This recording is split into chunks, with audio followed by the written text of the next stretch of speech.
On May 7, 1915, nearly a year into the First World War, the British steamship RMS Lusitania was sunk by a German U-boat off the southern coast of Ireland. Over 1,100 people were killed, many of whom were civilians from the United States who were not participants in the war.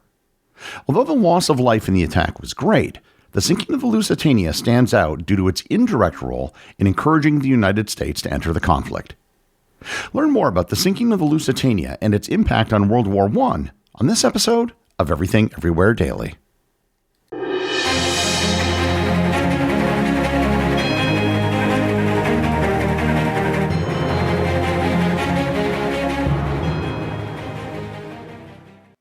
This episode is sponsored by Quince. The holiday season is upon us, and that means buying gifts for friends and family.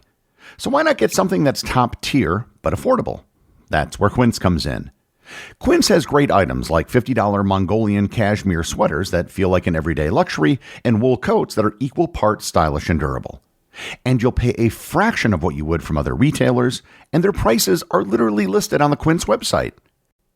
I just got an Australian merino wool sweater that looks great and cost only half of what it would have if I had bought it somewhere else. By partnering directly with ethical factories and top artisans, Quince cuts out the middleman to deliver premium quality at half the cost of similar brands and often even bigger discounts. Give and get timeless quality staples that last this season with Quince. Go to quince.com/daily for free shipping on your order and 365-day returns. Now available in Canada too. That's QUINCE.com/daily. Free shipping and 365-day returns. Quince.com/daily. This episode is sponsored by Mint Mobile. The reality is that smartphones and their associated mobile plans have become an indispensable part of the modern world. You almost can't get by without one. So if you have to have a monthly plan, why spend any more than you need to? That's why I recommend Mint Mobile. All their plans come with high-speed data and unlimited talk and text delivered on the nation's largest 5G network. You can use your current phone number, and keep all of your current contacts. Nothing has to change except the amount you pay. At Mint Mobile, their favorite word is no.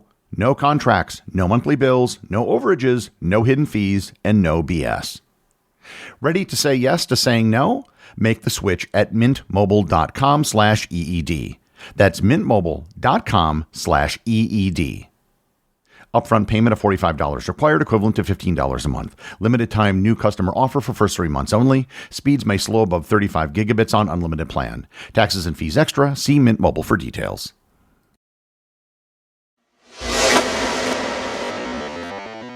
The RMS Lusitania was one of 2 ships commissioned in 1906 by the British-owned Cunard Line. Its sister ship was the RMS Mauretania. In the early 1900s, the Cunard Company faced competition from other passenger ship companies.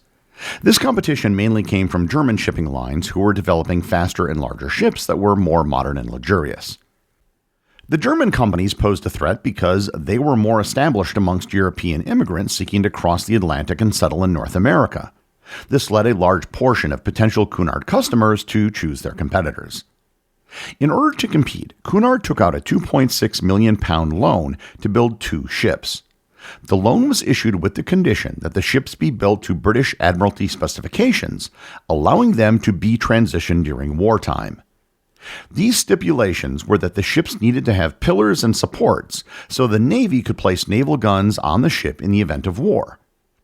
Additionally, the ship would be listed in the official Navy list as Royal Naval Reserve Merchant Vessel, meaning that it could be converted for military use if needed.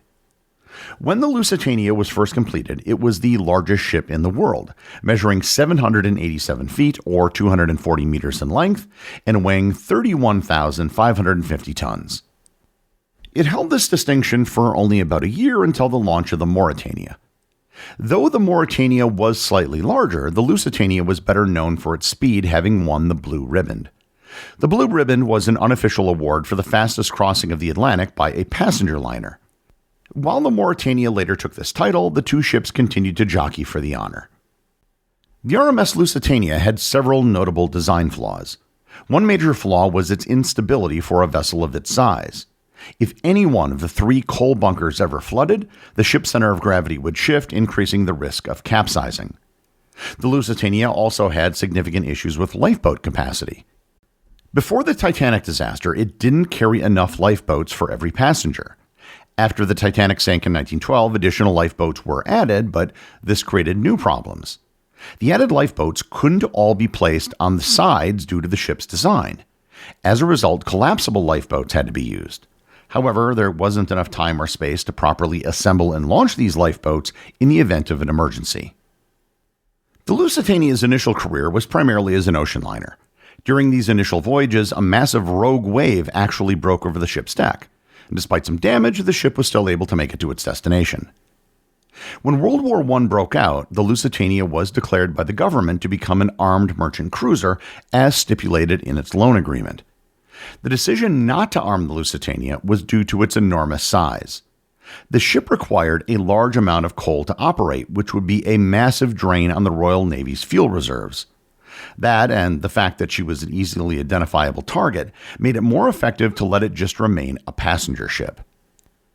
As World War I commenced, the Germans declared the waters around Britain as a war zone. By declaring the area a war zone, the Germans could sink any ships, regardless of whether they were for civilian or military purposes, so long as they were in British waters. And in 1915, Ireland was still part of the British Empire. At the start of the conflict, the Germans followed the philosophy of prize rules. This essentially meant that U-boats needed to surface before attacking merchant ships. When the U-boat surfaced, they would complete a formal search of the cargo on board and then allow the passengers and crew to escape before torpedoing the ship. However, the British had begun to introduce Q-ships, which were warships cleverly disguised as passenger and merchant ships. This led to the Germans abandoning their prize rule philosophy in favor of unrestricted submarine warfare, which is where they would sink any type of ship without warning. Initially, many citizens were rightfully afraid to sail across the Atlantic due to potential hostility. To help ease fears, the ship was painted gray to hide its identity as a British ship and to make the Lusitania blend into the background. Later, these fears were eased as the British Navy effectively kept the German Navy in check, making people more willing to cross the Atlantic once again. With concerns for civilian safety subsiding, the gray paint scheme was abandoned and the ship reverted to its standard civilian colors and resumed its passenger service. On May 7, 1915, the RMS Lusitania was 6 days into its transatlantic journey, sailing from New York to Liverpool. There had been previous submarine activity reported off the southern coast of Ireland, causing the British Admiralty to give a warning to the Lusitania to avoid the area and to begin to take evasive maneuvers. These evasive tactics involved sailing in zigzags and changing the direction of the boat at regular intervals. By doing this, the hope was to make it too confusing for any U-boat to torpedo. Instead of listening to the Admiralty, the captain of the Lusitania did not follow these recommendations. This would prove to be a fatal choice, as a German U-boat was submerged in proximity of the Lusitania's route. At approximately 2:10 p.m., the German U-boat U-20, commanded by Walter Schweiger, fired a single torpedo without warning from a distance of roughly 700 to 800 yards. This torpedo hit the center of the Lusitania, causing massive damage to the ship. Following the hit in the middle of the ship, a second, much heavier explosion was reported by many of the survivors. The source of the second explosion has never been confirmed and has been a source of controversy for decades. The crew went to work quickly trying to get as many passengers and lifeboats as possible, but due to the ship's condition and the chaos on deck, it was extremely difficult to do so. This resulted in only 6 of the 48 lifeboats being successfully launched. The entire sinking of the Lusitania occurred in just 18 minutes. Approximately 61% of the passengers aboard were killed. The exact number of people who died in the sinking of the Lusitania varies based on the source, but it was approximately 1,200 people. And of that number, about 128 were American citizens. As you can imagine, the United States, neutral at this point in the war, was far from pleased about the loss of civilian American lives. When World War I broke out, the United States initially attempted to remain neutral in the conflict. This was widely due to American public opinion being strongly anti-war, with many people viewing the Great War as a European problem. There are benefits to being a neutral country during wartime, mainly that you can trade with either side of the conflict. However, in the American case, the U.S. primarily ended up trading with the Allies due to an intense naval blockade against Germany. Germany, desperate to cut the flow of neutral goods to Britain, tried to deter the Allies from receiving resources like food, ammunition, and weaponry, and as such, sank neutral ships, a policy that created international outrage. Despite the official policy of neutrality, American newspapers were strongly in support of the Allies. They would often publish propaganda to get the American public to support the war and to create anti-German sentiment.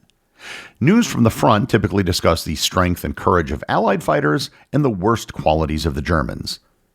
As the war dragged on, many Americans began to view Germany as the aggressor and began to view it more and more as an enemy.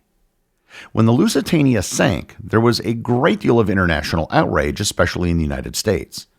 Anti-German propaganda could already be found in the media, and this only furthered their cause, increasing American anti-German sentiment. Though the sinking of the Lusitania was not a direct cause in bringing the United States into the war, it was undoubtedly a contributing factor. The American public became fascinated by details of the sinking, which led to extensive news coverage and widespread public discussions, most of which portrayed Germany as the villain. This was further proven when Germany justified the attack, saying that the Lusitania contained contraband and was classified as an auxiliary cruiser, meaning that they had every right to destroy it. While this claim helped bolster German public opinion, it did very little elsewhere. The Germans claimed that the second explosion proved that the liner was carrying clandestine explosives. Britain argued for a non-munitions cause, such as ruptured boilers, steam lines, or coal dust igniting. Later inspection of the wreck found that the Lusitania did carry war materials, notably about 4.2 million rounds of .303 rifle ammunition, empty shell casings, and fuses. However, ammunition of this type is not considered a bulk explosive, and experts argue that it would not produce the kind of large, ship-killing detonation suggested by the blast reports. Work associated with the 2012 National Geographic Project and Lawrence Livermore National Laboratory concluded that the torpedo damage and rapid flooding near the forward boiler rooms were sufficient to doom the ship, with any second explosion likely tied to steam or boiler effects rather than contraband detonating. Regardless of what the ship was carrying, the United States was enraged because the Germans did not allow the passengers to escape before destroying the ship due to the aforementioned prize rules being revoked. Another contributing factor to the strong reaction in the United States was due to who was killed in the shipwreck.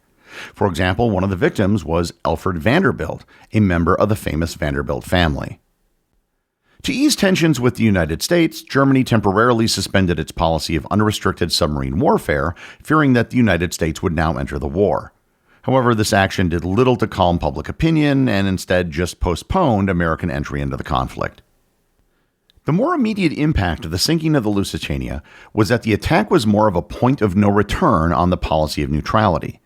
It served as a push for the U.S. to align with Britain should they enter the conflict in the future. On February 1, 1917, Germany made matters worse by announcing the return of unrestricted submarine warfare and the breaking of diplomatic relations between the United States and Germany. If the sinking of the Lusitania was the setup that prepared the United States for war, then it was the Zimmermann telegram that spiked the ball. As I mentioned in my previous episode on the subject, the Zimmermann telegram was a communication from Germany to Mexico stating that the Mexican government would recover territory that it had lost during the Mexican-American War if it sided with Germany. The Germans were encouraging Mexico to launch a new front in the war to occupy the United States so that they couldn't fight in Europe. British had intercepted the message on January 5th, but didn't pass it on to the Americans until February 19th, as the British didn't want to reveal that they had cracked the German codes. The United States ended their neutrality and declared war on April 6, 1917. Although the return of unrestricted submarine warfare and the Zimmermann telegram were the immediate causes of the American entry into the war, it was the sinking of the Lusitania that set the stage for the eventual entry of the United States into the conflict on the side of the Allies.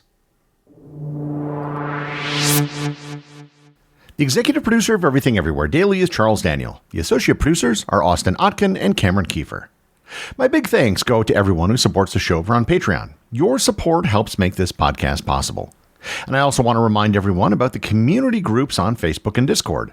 That's where everything happens that's outside the podcast, and links to those are available in the show notes. As always, if you leave a review on any major podcast app or in the above community groups, you too can have it read on the show.